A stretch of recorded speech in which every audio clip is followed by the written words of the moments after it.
Varkala floating ബ്രിഡ്ജിന് ഇന്നലത്തെ issues എല്ലാം നിങ്ങൾ കണ്ടിട്ടുണ്ടായിരിക്കും, ന്യൂസൊക്കെ കണ്ടിട്ടുണ്ടായിരിക്കും. സോ അവിടെ ഏതാണ്ട് മന്ത്രി വി മുരളീധരനും അതിൻ്റെ കൂടെ കുറേ മീഡിയാസും എല്ലാവരും കൂടെ അവിടുത്തെ കുറച്ച് പ്രതിനിധികളെല്ലാവരും കൂടെ വന്ന കാഴ്ചയാണ്. ആ തകർന്ന് കിടക്കുന്ന ഫ്ലോട്ടിംഗ് ബ്രിഡ്ജിലോട്ട് അങ്ങ് കയറി പോവുകയാണ് വീഡിയോ എടുക്കാൻ. എന്നിട്ടൊരു തിരമാല അടിച്ചപ്പോഴത്തേക്ക് എല്ലാവരും ആ സ്പീഡിൽ തന്നെ തിരിച്ച് കയറുന്നൊരു കാഴ്ചയാണ് ഈ കാണുന്നത്.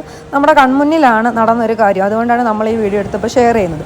അതുകൂടാതെ അതാ കണ്ടോ, എല്ലാ മീഡിയാസും 24 ന്യൂസ് ആണെങ്കിലും ഏഷ്യാൻ ന്യൂസും മാതൃഭൂമിയും എല്ലാ ന്യൂസുകാരും അങ്ങ് കയറി നിന്നങ്ങ് വീഡിയോ എടുക്കുക. അത് ആ തിരമാല ബാക്കിലോട്ട് അവർ ഇടയ്ക്കിടയ്ക്ക് നോക്കുന്നുണ്ട്, പേടിയൊക്കെ ഉണ്ട് കേട്ടോ.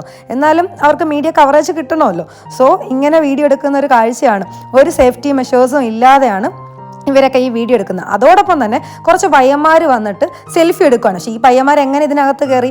എന്തായാലും മീഡിയക്കാർ മാത്രമായിരുന്നു അവിടെ ഉണ്ടായിരുന്നത്. അപ്പോൾ അവരെ കൂടാണ് ഈ ചെറുക്കന്മാർ കയറിയിരിക്കുന്നത്. അവരാരാന്നൊന്നും നമുക്കറിയത്തില്ല. എനിവേ അവരുടെ കൂടെ വന്നവരാണോ അവരുടെ കോൺടാക്റ്റിലുള്ളവരാണോ എന്നൊന്നും അറിയില്ല. അപ്പോൾ അവരെല്ലാം അവിടെ ഫോട്ടോഷൂട്ട് നടന്നൊരു കാഴ്ചയാണ്